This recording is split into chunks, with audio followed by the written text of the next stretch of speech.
Para sa mga negosyong may kinalaman sa teknolohiya, hindi rin nagpapahuli ang mga Pinoy.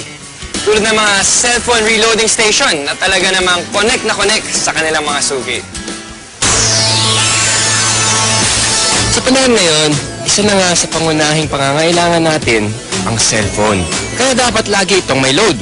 At dito nakasilip ng pagkakataon ang iba nating mga kababayan para kumita. Ang V-Mobile, nakaisip ng paraan kung paanong sa pamamagitan lang ng isang telepono at isang SIM card, maaari nang makapagbenta ng load ng kahit anong network. Ano yan? Ang kaibahan nitong V-Mobile, gamit mo yung cellphone mo, makapagbebenta ka ng lahat ng klase ng prepaid, cards at saka electronic, para magkaroon ka ng negosyo. Taong 2008, nagsimula ng V-Mobile ang negosyong ito. Ang sistemang gamit nila, all-in-one load service, kaya one-stop shop ang kanilang serbisyo. Kailangan mo rito, at least meron kang cellphone, meron kang maliit na puhunan, hindi mo kailangan ng malaki, although pwede rin maging malaki ang puhunan mo. Yan ay depende sa kung plano mo sa negosyo. Kung gumagamit ka ng internet, napakasimple lang gagawin mo. Punta ka sa aming www.loadextreme.ph. Tapos pag nakita mo na itong website nito, halimbawa yung online loading, kiklik mo, lalabas dyan yung aming dialog box. I-enter mo yung account mo, papasok mo. So, in this case, pipiliin ko na lang, papasok ko yung aking sikretong PIK. Tapos mamimili ako ng produkto. Tapos, lalagay ko yung cellphone number. Kiklik mo ngayon yung send load. Pag okay natin, yun na. Pero paano ka nga ba kikita sa negosyong ito? Halimbawa, may magpapaload sa iyo ng 100 pesos. Ang babawas sa load wallet mo ay 90 pesos lang. Ibig sabihin, may 10 piso kang kita sa bawat 100 na i-reload mo sa iyong customer.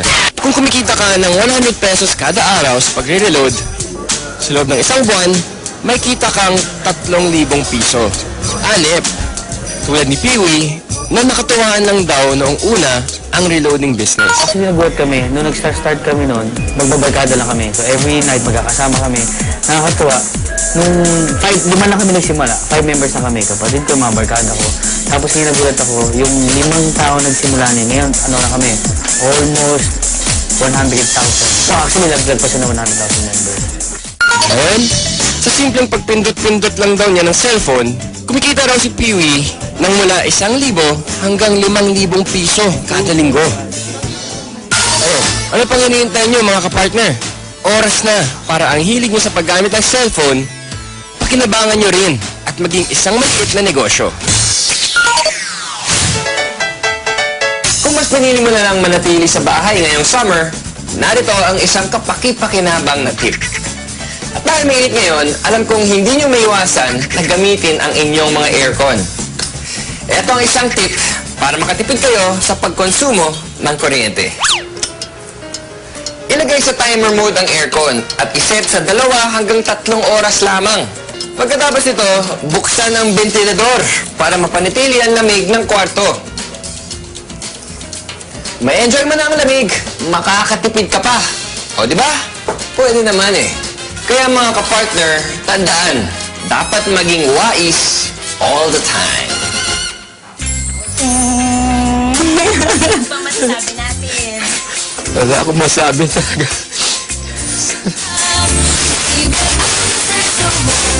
Hanap mo